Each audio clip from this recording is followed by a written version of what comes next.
So you say like the lower bar is 300 euros a month? Some of our audience and listeners might think that it sounds a bit evil. Hey, why did you leave our shop? Come back, come back. I was like, ooh, okay. If it was that easy, they wouldn't advertise it probably. They would just use their own trick how to become rich. But they become rich by tricking people. I think you can do lots of clever campaigns using those techniques. But marketing is just a small puzzle part from the whole big picture. And then at some point you can basically corner them like, hey, you haven't bought our product yet. Hello and welcome to Masterful.info podcast for entrepreneurs. My name is Chris and I'm today joined by my partner in crime, Will. Will, how's it going? Oh yeah, pretty good. I'm excited to do another episode. Perfect. I'm fantastic too. So our today's main topic is choosing the right marketing channels with a smaller budget. So maybe we clarify what is actually a smaller budget.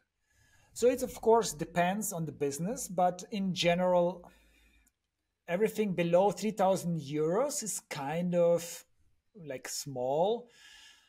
For example, if you are a small business, like a local business, then you might 1,000 euros, 2,000 euros is pretty good, pretty decent.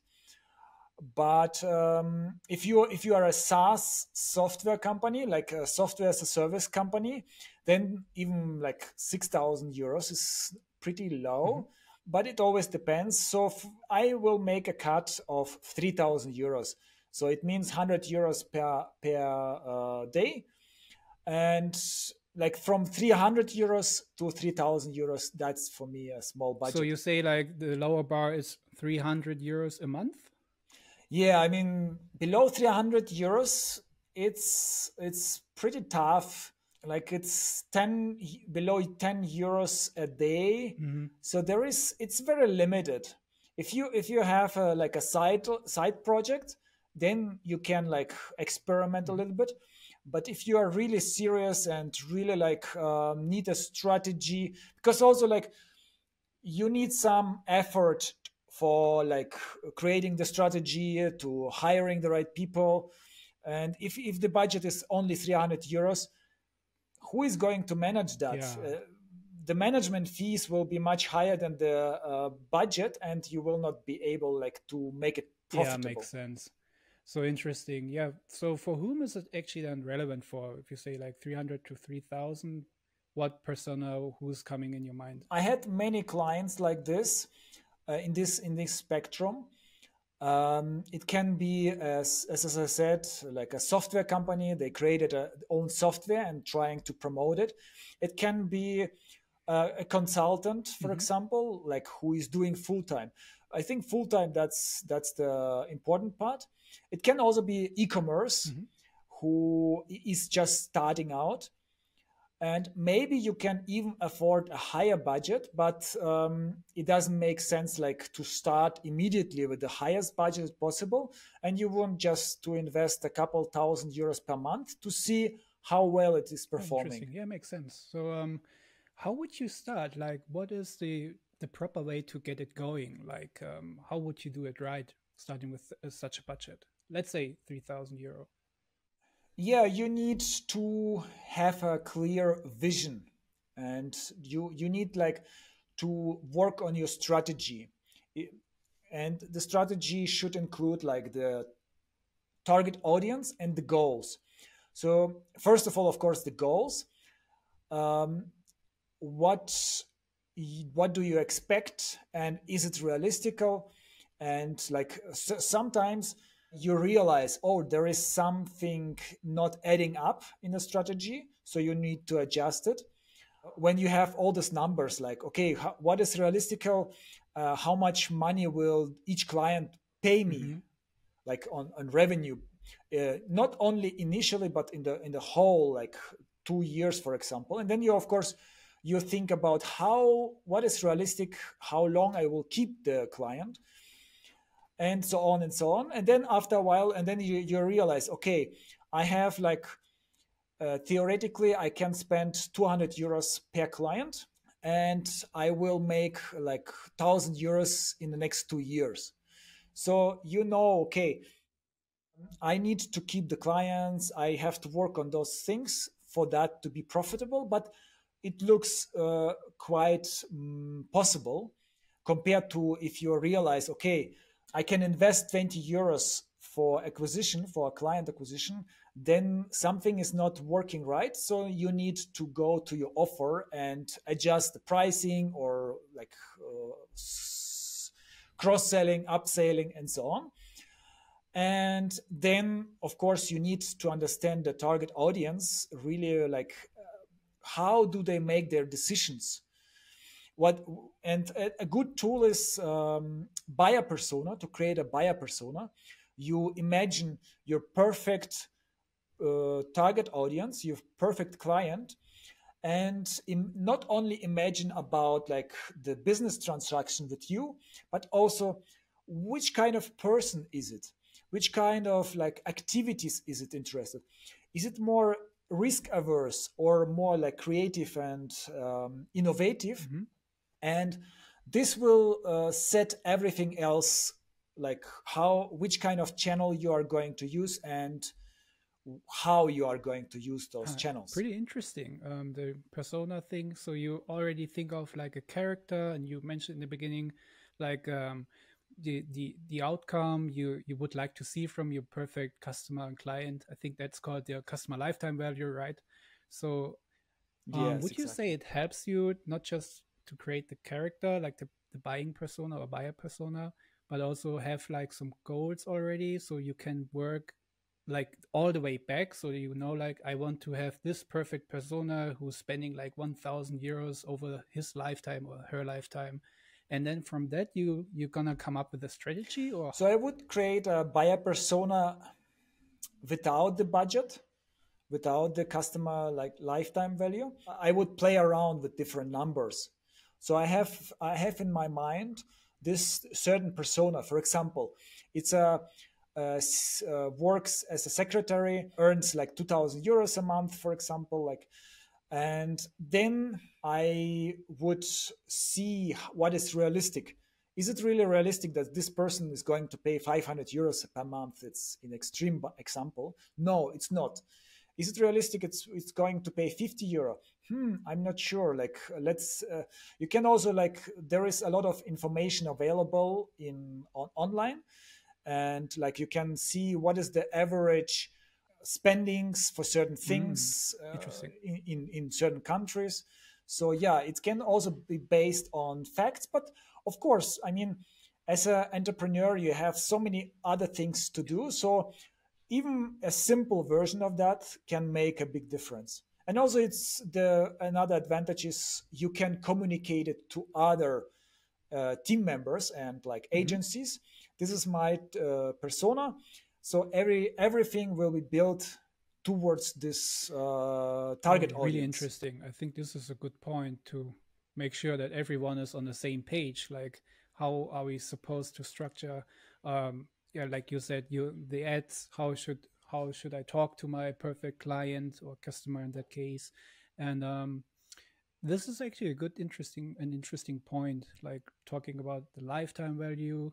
Um, would you argue, or would you say like ads is sufficient to work with customer, or is there more to it that you make sure that you are actually achieving your desired lifetime value?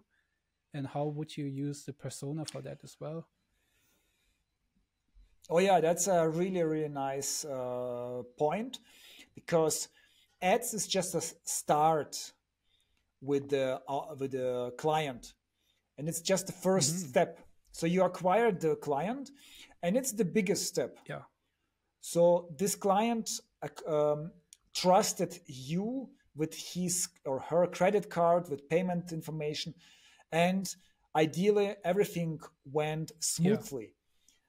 And now it has so much potential, which, by the way, many companies don't utilize in like, because now you just need some small pushes for the client, or like information and motivation and like being in his on his mind, in form of emails, for example, like contacting regularly.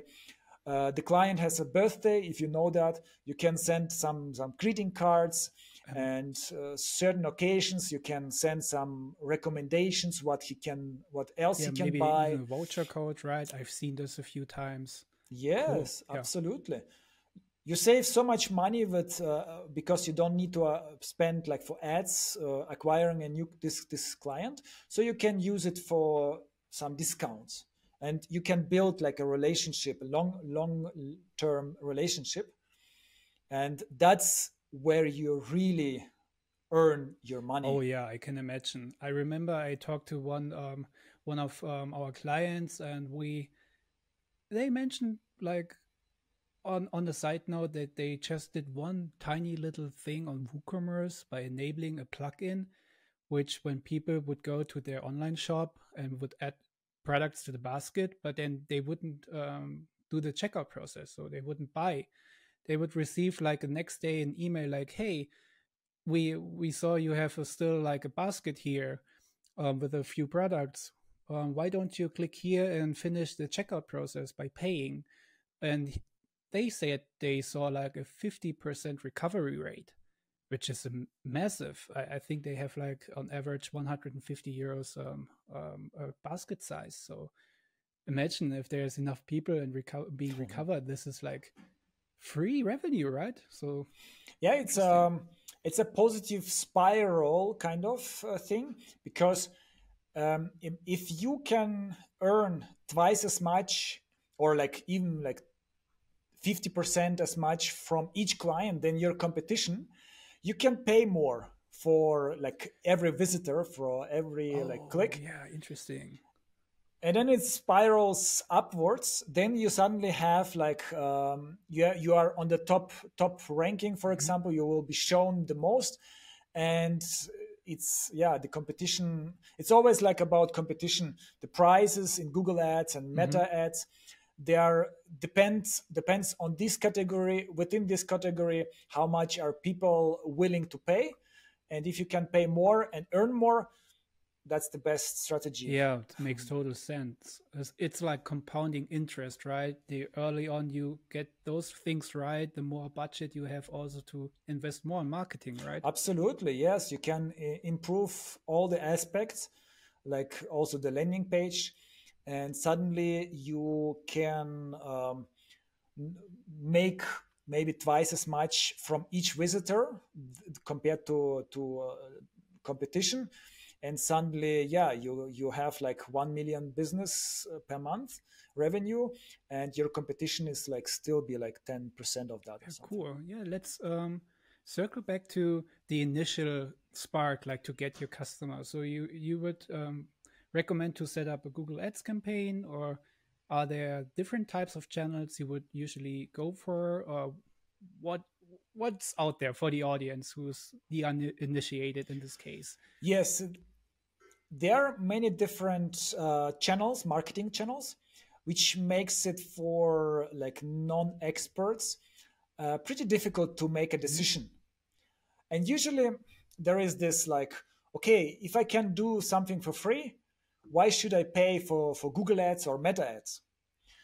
So we can divide it in like organic growth and paid sponsored Mhm. growth, so where you pay for each click. And in my opinion, especially for startups, I would always recommend to start with ads, because organic is a long term game, and it's more like, so it's difficult to plan, and it takes too long time, and then you finally achieve that, and then you realize, oh, my business idea, my product is actually not working as I expected. Interesting. So all the efforts were for nothing. And there are so many specialized people who are doing amazing Mhm. content. Why not to pay them, for example, to promote your Yeah. business, like influencer, even like micro influencer? So you save so much effort, and they're like, they have been doing it forever and they are passionate about it, and you can focus on your product, on selling your product, on developing your product. And yeah, I would divide the whole marketing channel area in two groups. Once is when someone is searching Hmm. for something, like mostly on search engine, like Google especially, and the rest is social media where people interact. Oh, interesting. Is this both still organic, or is it already this organic versus paid? That's a good point, a good question, because they both have all as well organic, also the Hmm. sponsored. Like you can advertise on both of those groups, and you can also do organic growth on both of those Ah, groups. interesting. With search, it's called Google Ads versus search engine Hmm. optimization. Yeah, SEO, right?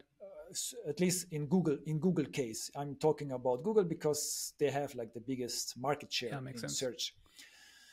Also, some people see YouTube as a search engine, like second biggest search engine in the world, but for me it's more like social media because majority of your traffic is coming from recommendations and not from people searching actively. So there is also in social media there is certain part is also search, but the main reason is more like network of people and consuming some Hmm. content. Got it. Could be like one of the weak points, or what could happen as a mistake, like especially with a smaller budget. Could it be like that you could get spread too thin because there are so many different channels you could allocate your budget to? What's your opinion on that?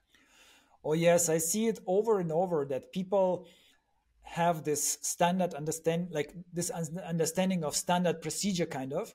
Okay, I am a business, I need a Facebook page, I need Instagram, I need this and that, and then they start doing all of that with like very little effort because as a small business you cannot take care perfectly of all of those channels with a lot of like intensity. You don't have a whole team for Yeah. each channel, so you are spending here a little bit time and a little bit money in there, and it doesn't work. Then they realize, oh, we have spent like half a year, we were trying different approaches and nothing worked. And the reason is, um, first, like I would recommend a total different approach. I would plan real well and make a thoughtful Hmm. decision of which channel to choose from, and then focus in the beginning, the first like 3 months, focus on only this channel, because first of all you have less effort, so you all of your time you can invest in only this Yeah. channel. Even if you have like freelancers, you can spend your budget what you have like for freelancer, for expert, for employee, only on this channel. And also this channel has more money to play with, and nowadays they learn automatically, Hmm. like with AI, with algorithm, or if it's Google ads, or if it's Meta ads, for example, or any other ads, they try to optimize themselves according to the data, according to conversions you Uh-huh. generate, like according to clients you win, for example, or like certain interactions with your ad or landing page. But if you have like 100 visitors, for example, you cannot make statistical relevant like Yeah. decisions Yeah. yet. So if you have like 5 different channels and you have each of them have 100 of visitors, you are not there yet. You need like 5 months to have this amount of where you slowly understand, or in the algorithm slowly understands what do the people have in common that interact with your Yeah, ads, makes sense.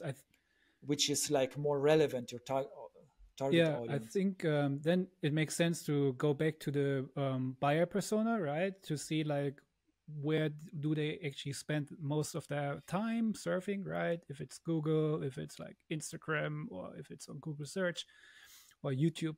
And then from that you then decide to, okay, let's focus on this one channel to get like the most insights, right? Yes, absolutely.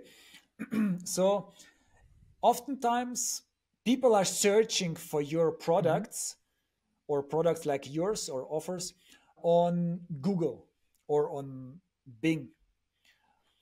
And that's for me oftentimes like a low hanging fruit, because imagine if people are surfing on Meta, for example, on Facebook, how much more difficult it is to convince them to buy from you compared to someone who is actively searching for a product. For example, if you are Yeah. offering a solution for your tax, for your Mm-hmm. accounting, and someone is searching like accounting software, Oh, it's like there's so easy to sell your accounting yeah, I software get for that. it, because they are already actively, they have a problem or like some challenge they are facing, and now they are trying Yes, to solve it, right? Ah, makes sense. Yeah. yes. So the first thing is to see how many people are searching for this kind of like Mm-hmm. products, and there are tools for that, like keyword tools. And of course, there are some exceptions where maybe you have something really innovative. I had a client, for example, they are offering an AI tool, and nobody is searching for exactly this AI tool.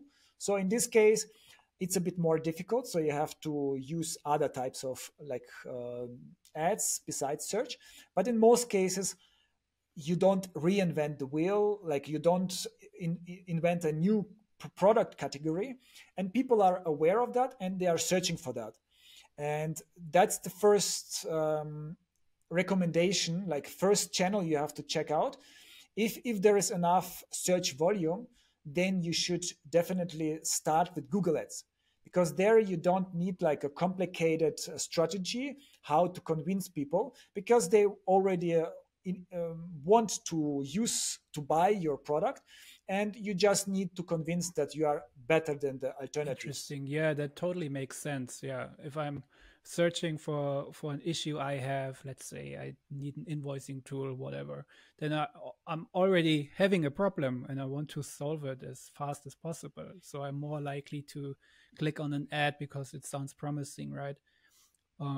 This is really interesting. Speaking of searching for things, do you think that to Google Ads it's one thing, but the organic part, the SEO you mentioned earlier, is this like complementary to each other? Like, would it make sense to include it at some point into your strategy as well? Like, because you mentioned it organic, it's a bit slower, but might be like for free because you don't have to pay to run ads, but you don't see immediate results. Would you include like this going in parallel maybe in your strategy? What do you usually recommend for search? Yes, that's definitely a good idea in general, to also take care a little bit of SEO. Like the main focus should be Google Ads, because it's very, you have a lot of control over it. You can immediately book like thousands of keywords, and they will be usually shown if you like have enough budget.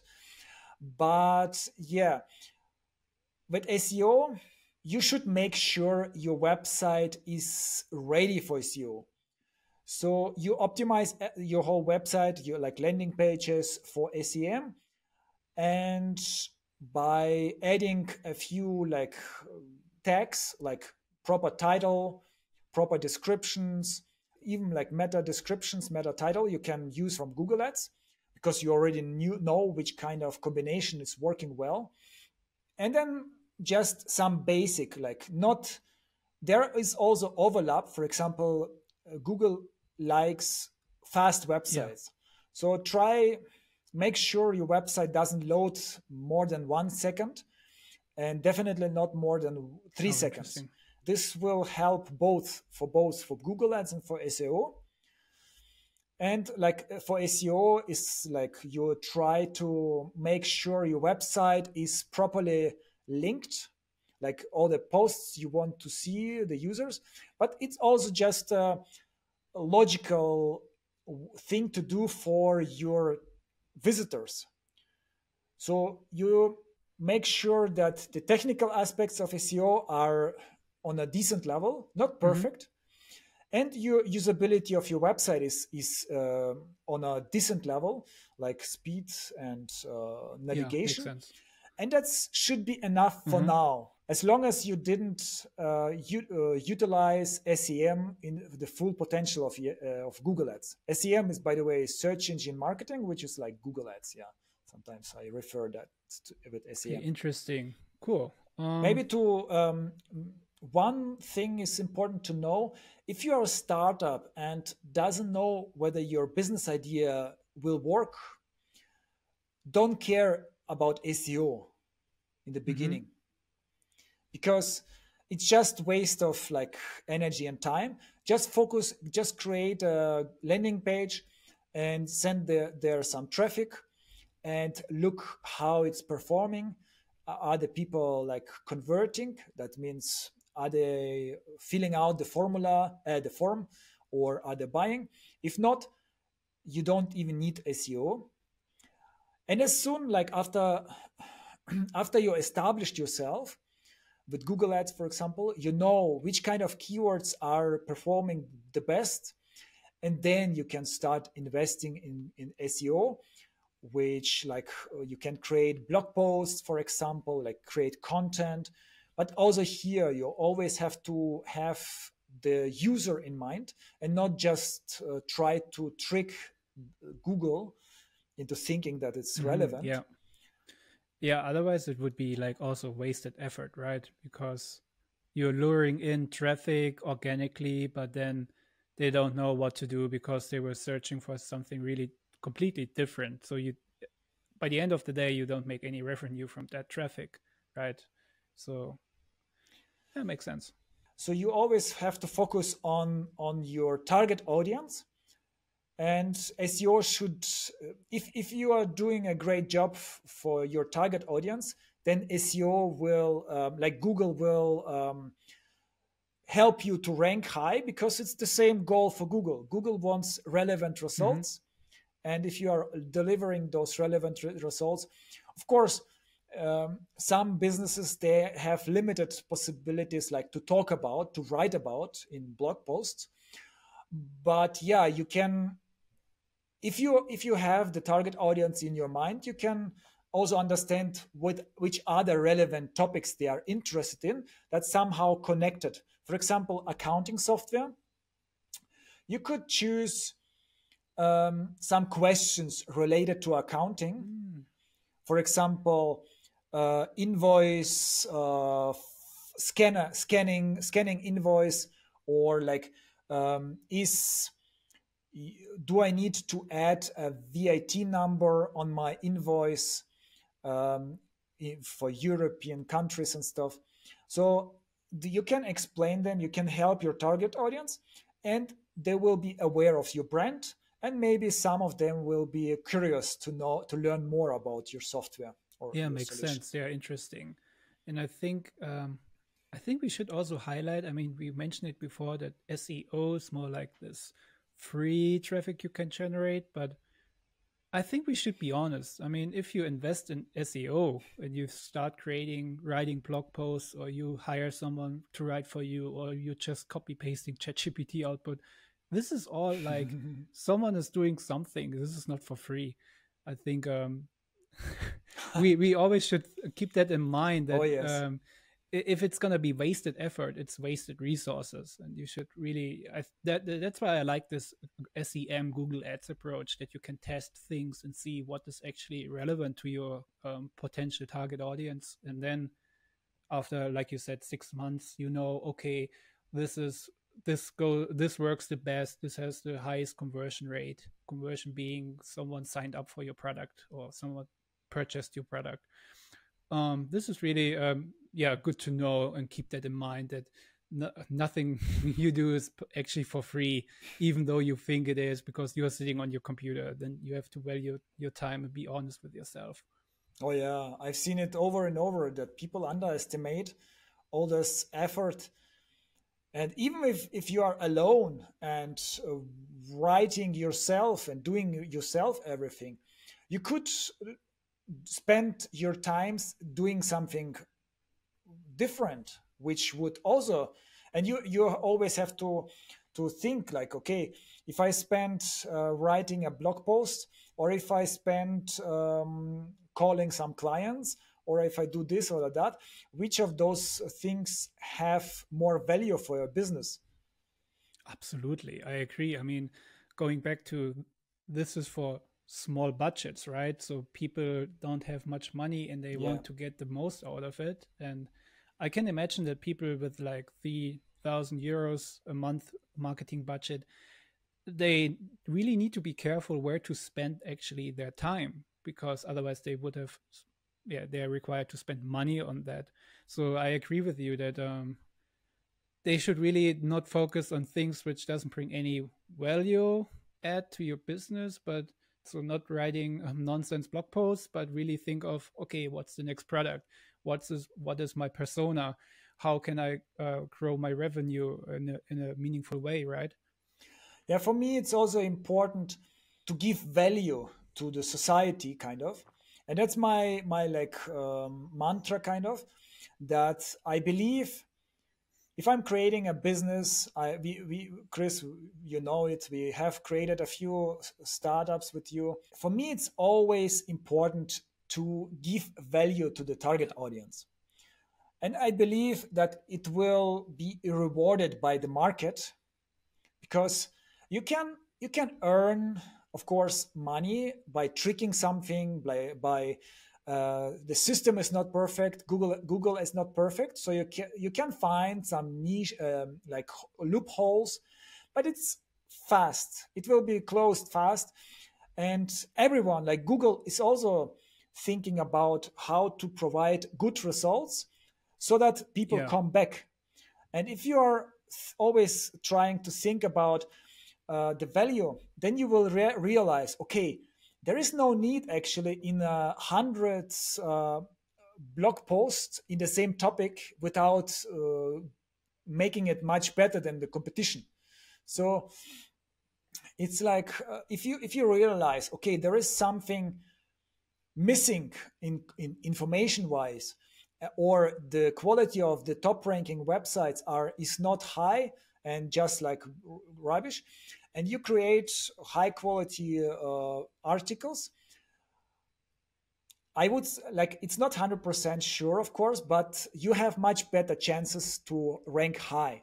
It might take a while because, of course, if you have like 10 visitors a month, for example, from Google, from like SEO, then Google is needs a lot of time to recognize that the people who are leaving your page are much less than from the competition. interesting. But you are going into the Yeah. right direction, and it's just matter of time that some people like discover you and like link from other Yes. pages, and then it will skyrocket your business.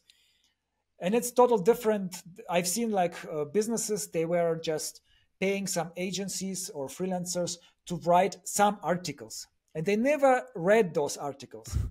And that's not the purpose.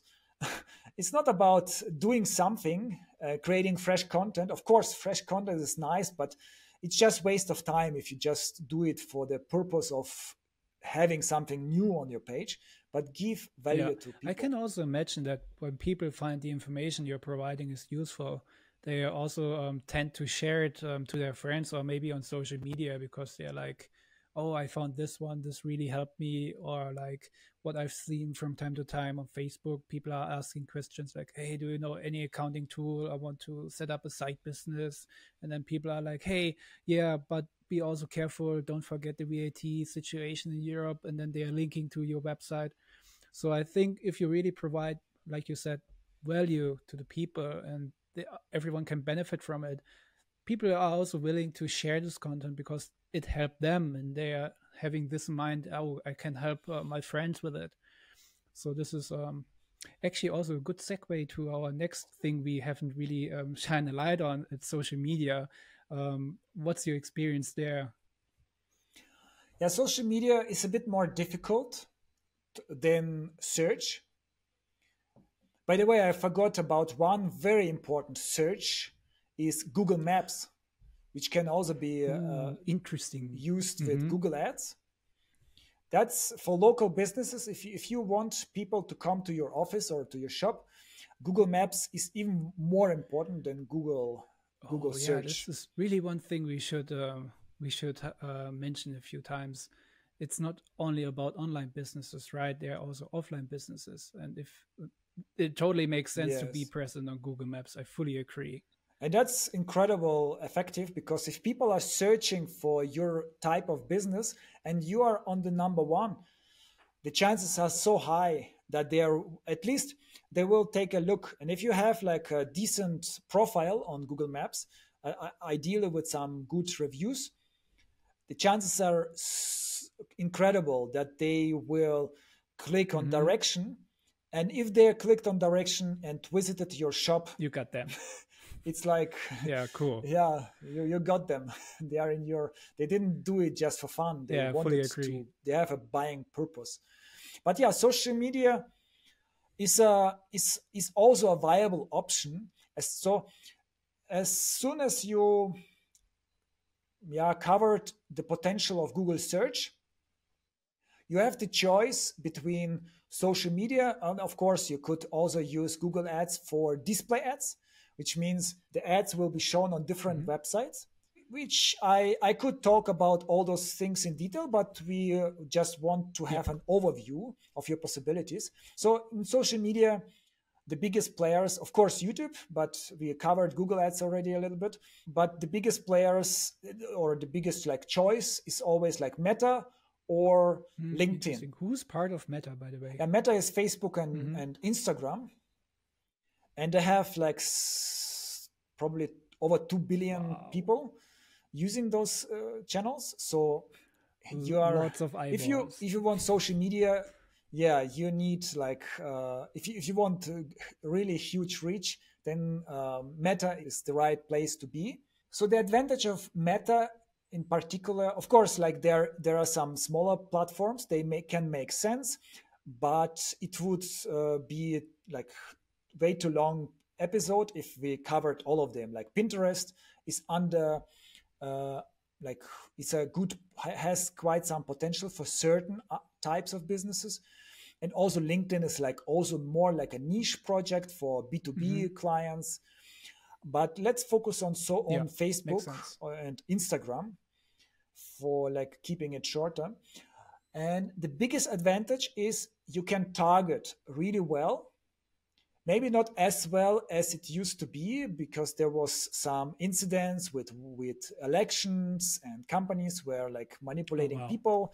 So they made it a bit more like less possible, like there are less possibilities now, but still compared like to what we are used to, like if you compare it like with radio or TV or banners outdoors, you never know who will see it and when and so on. But here you can really, like, Facebook knows so much about you as a user.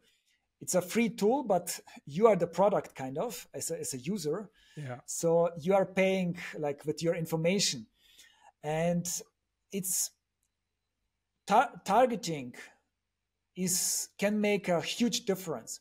For example, if you target like the exact right people, for example, they own a beauty salon and they have their own Facebook page. So it can be so powerful. You spend every euro you spend on being visible to your exact target audience.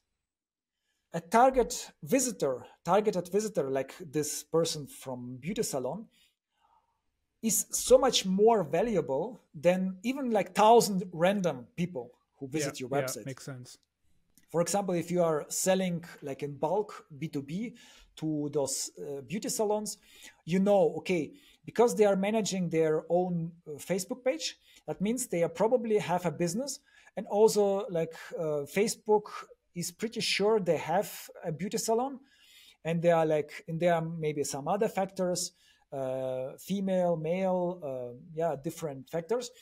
So you know, okay, that's exactly the person I want to target, and who has the biggest potential to buy from you.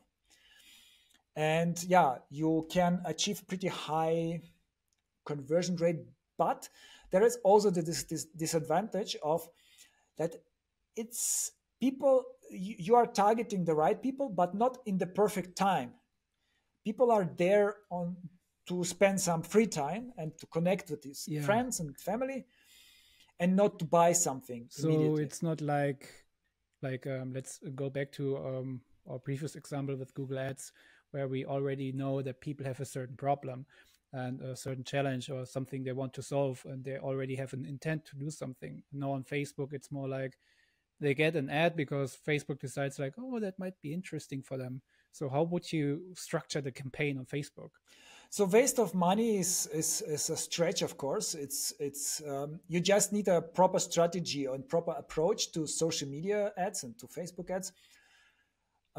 Yeah, you cannot tell, yeah, buy my product.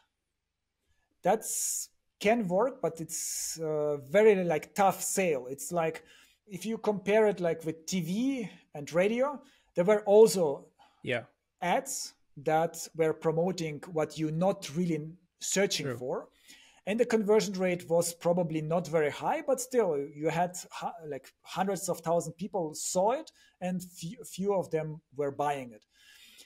But with Facebook, you have, of course, much better possibilities. But still, we are also getting used to ads. So we are blending them out. So you need to be creative, and you need to be less maybe salesy, like not trying to sell immediately, but trying to either give some value for free. It's called lead Hmm. magnet, or you can like be a little bit entertaining and like building a connection. And the trick is retargeting. Retargeting, that means you send the ad to the same people that already saw your Hmm. ad or saw something from you. So you, for Maybe example, you, you mentioned lead magnet. Maybe it's not clear to all of the people in the audience, and maybe you have an example for that, because this sounds interesting. You're giving out some information for free, even though you run ads. How is what's the big picture behind this? yes, that's a good point. I have been working with those key words so many years, and for me it's like second nature, like English. But yeah, it's not for everyone, of course. So lead magnet is, imagine you are seeing a ad for a free Hmm. ebook. I mean, ebook is outdated a little bit, but for certain type of businesses, still be interesting, or especially for certain target audience. So you get there on the landing page, you fill out your email address, and you get a free ebook per email. For you, it's nice. You got a free ebook, and you can enjoy it, and you can also see how good is the quality of this platform. But for the advertiser, they have your email address, and they had some exposure. Yeah. Like you are aware of this brand now, and they can do like retargeting on Facebook, or they can do send you emails. If they have your consent, they can send you emails, maybe with some value, but also sometimes they will mention that, hey, you can have also the detailed ebook with 200 pages, which costs you $20, Oh, $50 or interesting. something. And that's how you can sell higher ticket I've seen this a products. few times on LinkedIn. Now that you mentioned it, there are sometimes people who I've seen it recently with some VC. He was like, "Hey, Here's a list of all the upcoming companies really interested for a Series A or B, and then they would like, hey, send me your email as a DM, a direct message, and then I will send you that list. And when you do this, they have the same. They are doing the same spiel, right? They know your email address. They know you are interested in the VC market, so they can also like, hey, here there's like a workshop coming up. It's only like $500. It's online and etc. etc. So this is really interesting. That lead magnet, it totally makes sense. And what you said with this retargeting thingy, that once you fell into that trap of that one ad, that you can make it show like, I think you can also show different ads or campaigns, but you Of know, course, of like you can course. like build like steps. You can say like, hey, you landed on my landing page.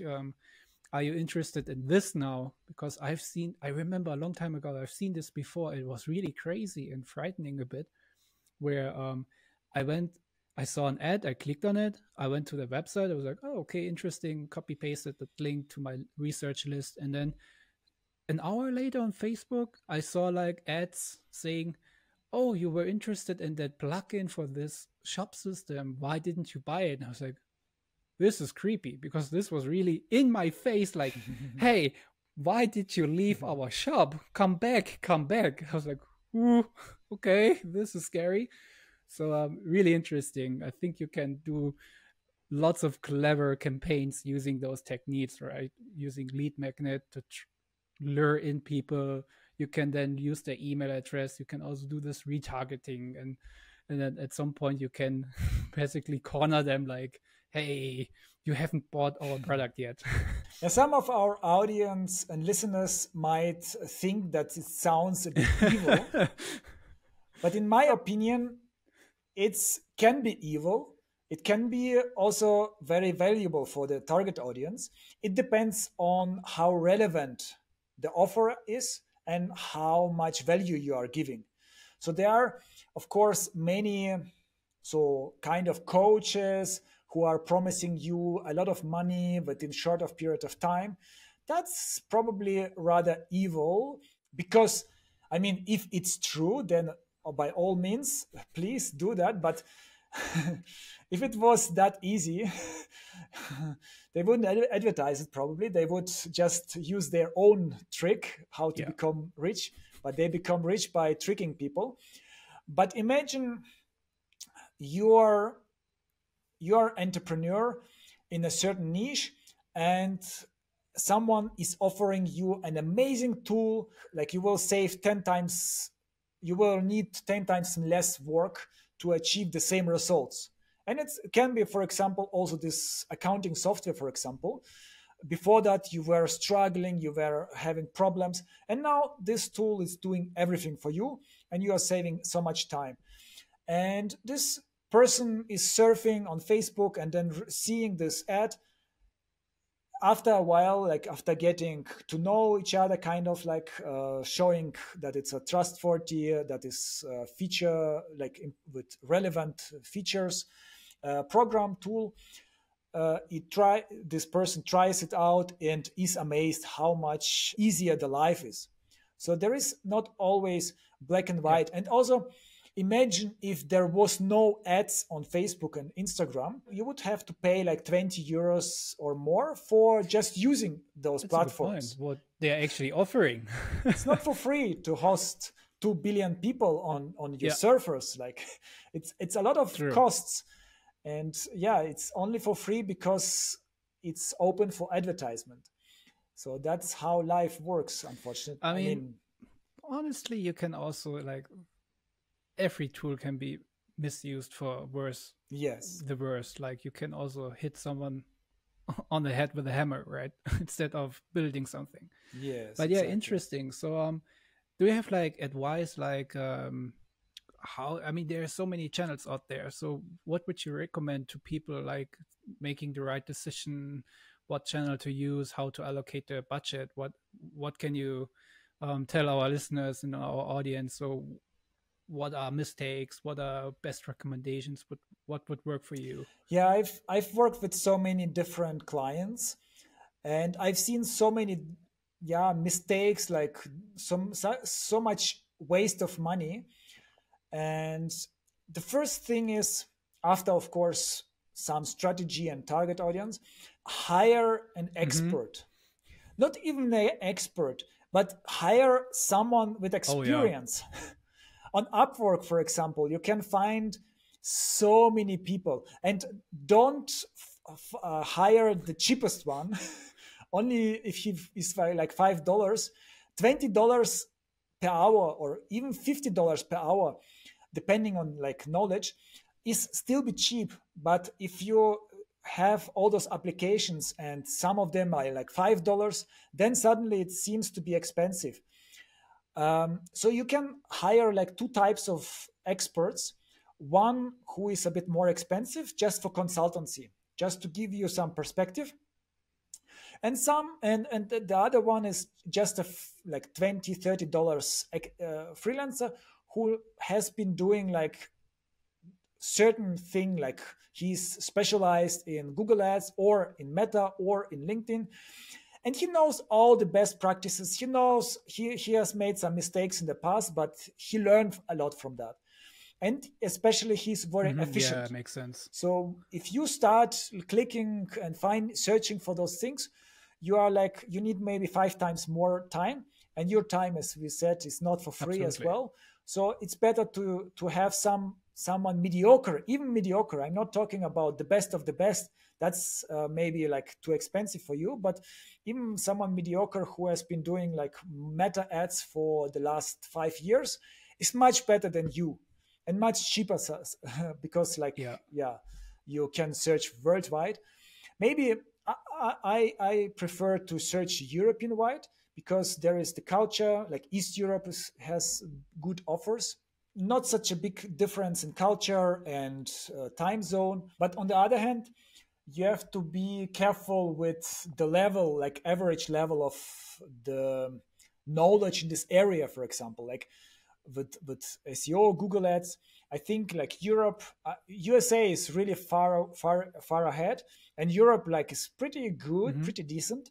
But maybe if you are like from some like developing country, maybe the level is not that high. So you have to be careful. You have to wait. Like people in Europe, they are used to high competition, and they used to like optimize everything to high level.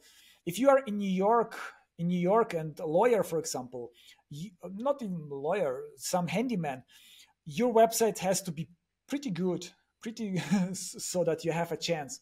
So the marketers are already like know how to optimize everything. God, it makes sense. Yeah. But yeah, anyway, the other thing that I see over and over is that people try too many things at once, especially if you have like a limited budget.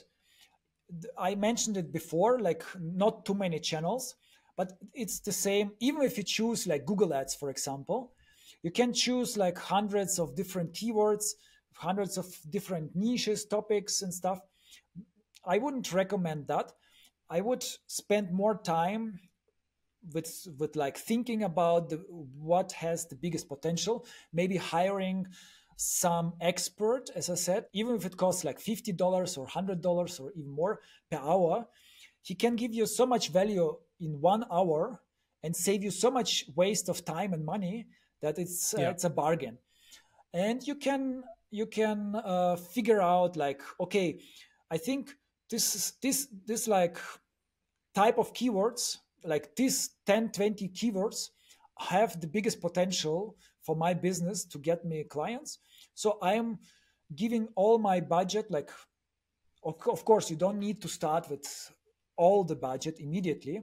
You spend like 10-20 euros per day to see how it goes. And if the KPIs, like key performance indicators, like if you see people are clicking, people are spending some time on your website, people are filling out the form, then you say, okay, I'm on the right path, I can invest more money. And there is also another like mistake people are doing. They spend like a couple $100 or euros, and then they say, okay, it doesn't work. I haven't gotten a client. And then if you like say, okay, what is the lifetime value of the client? And they say like, yeah, maybe 500 euros, 1,000 euros. And the product like cost initially maybe a few €100. And then you can say, okay, it's normal actually. If you can earn like 1,000 euros with a client, you should be able to invest like on average couple €100 for the client as acquisition cost. But in the beginning, you are not optimized. So it will cost you like 2-3 times more. So even if you're spending 600 euros per client, it still be a viable business idea. You just need to spend a bit more and to optimize it constantly. Like after 3 months, from 600, you will go to 300 and so on. But if you stopped it too early, then you will never know. It's like with the typical statistics, right? You have to have a certain amount of people or results to derive meaningful information out of your data, right? And this is also applicable to this. You can't just run a campaign for like a few €100 or dollars, and then after like 2 weeks, you're like, oh no, it didn't work. Let's stop it. You really have to spend some more time and also some more money to really draw meaningful conclusions from it, right? It's all about like statistics, like chances. Even if the chances are 10%, you do it 20 times, and in this 20 times, it's not statistic. It's too little. The number is too little to have really like to be. If you do it 10,000 times or 1,000 times, then you will know, okay, it's 10%, like 100 times it's worked well. But yeah, with smaller numbers, it's very random. Sometimes you invest a little bit and it's you have a sale, but you have to repeat it and see if it's repeatable action or if it's just coincidence. Interesting. And the third thing is that people, they have a business idea, and then they say, okay, to the marketing expert, here, promote it. And then after a while, it maybe doesn't work. And then they say, okay, it's your fault. It's fault of marketing. But marketing is just a small puzzle part from the whole big picture. And I've seen so many like projects where we did optimize Google Ads really well. But for example, the offer was not enticing, or sometimes the price was too cheap and they were losing money. And it was like, we cannot change that because it's not in our hand to increase the price of your products or offers. So you have to work with marketing together and to see it like the whole picture. Is the landing page maybe not appropriate? And what helps is analytics. Nowadays, you can like compare. I don't know how marketers were living in times of radio and TV advertisement, but nowadays you can see so many information, like where people leave the website, how long do they stay, which kind of people like stay longer. And all of those information are very valuable for you to find out where the problems lie. Yeah, makes sense. So would you recommend to do like measuring? I think, of course, it's a no-brainer to see how your visitors to your website and landing page behave. Would you also do with the low budget some sort of testing, that you do things in parallel, have a second campaign and sending that traffic to a different landing page with maybe a different way how to talk to your audience? Would you also recommend doing this on a low budget, or how would you make sure that you get the most bang for the buck, right? That's a very good question, because testing usually is very valuable, especially like for bigger budget. You can, like companies like booking.com, they have been testing so much that after like 10 years of their existence, they are like kind of perfect because they know which colors work better, which kind of like buttons and everything. But for smaller budget, it's a bit more difficult because, as I said, like with statistics, if you have like 20 conversions, which means like people filling out the form or buying something, then if you do like A/B testing, which means you send the same type of traffic once to one landing page, the next person to the other landing page. So you keep everything the same, just the landing page changes. Maybe even certain things on the landing page changes. And that way you understand, okay, the results are different. So probably most likely it lies on the landing page because of the landing page, because of the button or something. But you don't have enough statistical relevant information if you only have like 20 conversions or 10 or 30. So it's very difficult. But there is a trick. You can use other indicators before they even buy. If people who visit your landing page stay longer, for example, or scroll down the landing page, you can measure it and you can set it as a conversion for not only for you, but also for Google Ads algorithm. And Google Ads algorithm will understand, okay, we have like 300 smaller conversions, people were scrolling, and those 300 have certain things in common. So I will promote your ads more to this kind of people who are more likely to scroll. And those people who scroll are more likely to generate conversions. And that way you can do A/B testing. You can also test in the beginning certain strategies and see whether it goes into the right direction. This is really fascinating. This is almost like a hack, because I only knew like conversion is when someone signed up or left their email address, but to tag it to like, oh, they scrolled down a page to a certain point or they spent more time and this is a conversion. This is really interesting. And yeah, wow, interesting. This is a clever hack. Yeah, this works really well with bigger budgets. If you have bigger budget, if you have like 300 conversions every month, you don't care. Google, you just need to structure it properly so that every campaign has enough data. But with smaller budgets, it's really difficult. And with this trick, I'm able to overcome and still have like enough conversions. Cool. So you can you actually use that trick to produce somewhat meaningful data already to take also a decision if some campaign is not working, or if you need to change something, or like using that data to pivot in some way in your strategy or campaigns? Oh yes, that's a good way to make a decision much faster. So instead of waiting for 6 months to have enough data, you can already, like after 1 month, you can already see something is not right. But there is a problem. If you are doing this campaign for the first time, you don't know what is normal.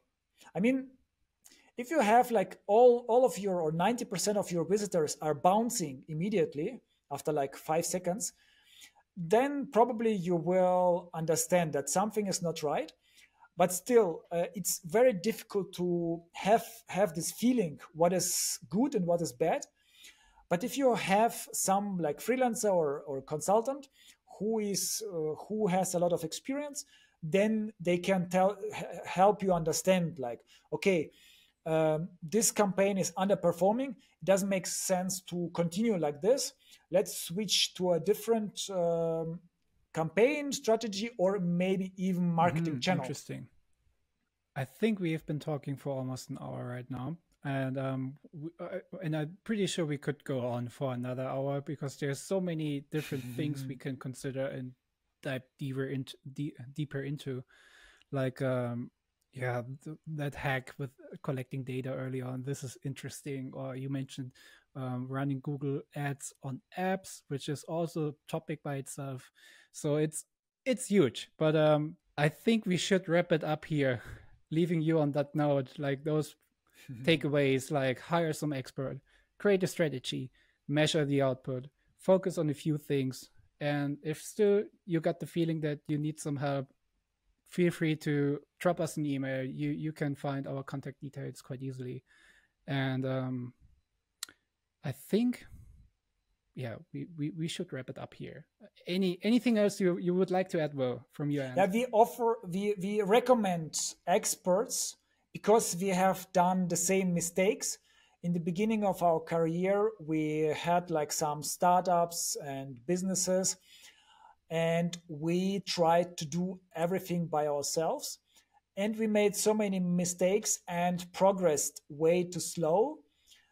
And after a while, we figured it out and we started hiring specialists and consultants as on Upwork, especially. And suddenly the results improved so dramatically.